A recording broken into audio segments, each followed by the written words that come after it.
আসসালামু আলাইকুম, আশা করি সকলে ভালো আছেন। রাফি লজির নতুন আরেকটি ভিডিওতে স্বাগতম এবং অভিনন্দন জানাই। এই জিনিসটি যে দেখতে পাচ্ছেন এটা হচ্ছে একটা কার্বোরেটর। হ্যাঁ, ঠিকই ধরতে পারছেন, যারা চেনা তারা জেনে দেখেই চিনতে পারছেন। হ্যাঁ, এটা হচ্ছে একটা জাপানি CG 125 গাড়ির কার্বোরেটর, কেইহিন, মেড ইন জাপান। মানে আর কি, এটা হচ্ছে গাড়ির সাথে স্টক কার্বোরেটর। এই কার্বোরেটরটার সমস্যা হচ্ছে যে এটা বন্ধ হয়ে যায় খালি, এবং এটা গাড়ির সাথেকার কার্বোরেটর, এবং এটার বয়স জানলে অবাক হবেন যে এটার বয়স 27 বছর বয়স। স্টিল এই কার্বোরেটরের পিস্টন যদি আমি দেখাই, এখনও অনেক ভালো কন্ডিশনে আছে।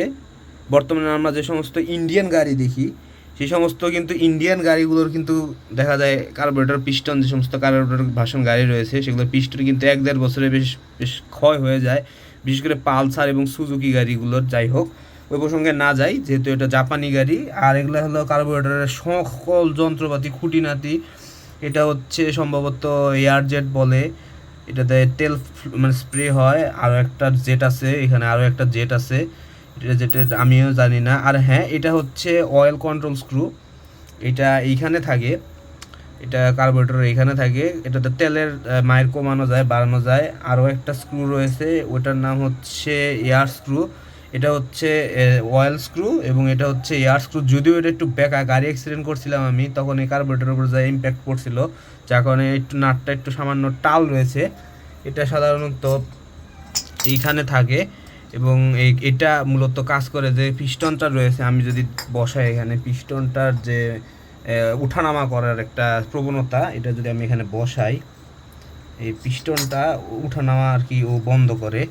আমি সো আমি যদি দেখাই যে পিস্টনটা কিন্তু এখনও খুব ভালো মতো ইজিলি খেলা মানে আর কি প্লে হয়। এবং এই যে স্ক্রু রয়েছে, এই স্ক্রুটা মূলত পিস্টনের উঠানামাকে লিমিট করে বলতে গেলে। পিস্টনটা এইভাবে যখন খেলে, এটার মেইন কাজ হচ্ছে এয়ার এবং অয়েল মানে আর কি ফিউলে মিক্স আপ করে ইঞ্জিনে পাঠানো। এদিক দিয়ে মূলত এয়ার বক্সের সাথে একটা কানেকশন থাকে, এবং এদিক দিয়ে নিচে থাকে তেলের সাপ্লাই থাকে, অয়েল সাম থাকে। এবং এই যে জিনিসটা দেখতে পাচ্ছেন, এটা হচ্ছে ফ্লোট। এটা এখানে এভাবে ভাসে, যখন মানে আর কি যখন লাগানো হয় তখন এটা ভেসে ওঠে এবং তেলটাকে অ্যাডজাস্ট রাখে, তখন মনে করো তেল ওভারফ্লো হয় না। যাই হোক, এত ইন ডিটেলসে না যাই, আমরা এখন এটা আর কি পরিষ্কার করলাম। যেহেতু এই গাড়িটা 15 দিন মতো পড়েছিল অফিসে, আব্বুর অফিসে, এটাতে আমি লাস্ট চেষ্টা করতেছি রিভাইভ করার। হবে কিনা জানি না, সকালে দেখা যাবে। তো কি হয়, সাথেই থাকুন।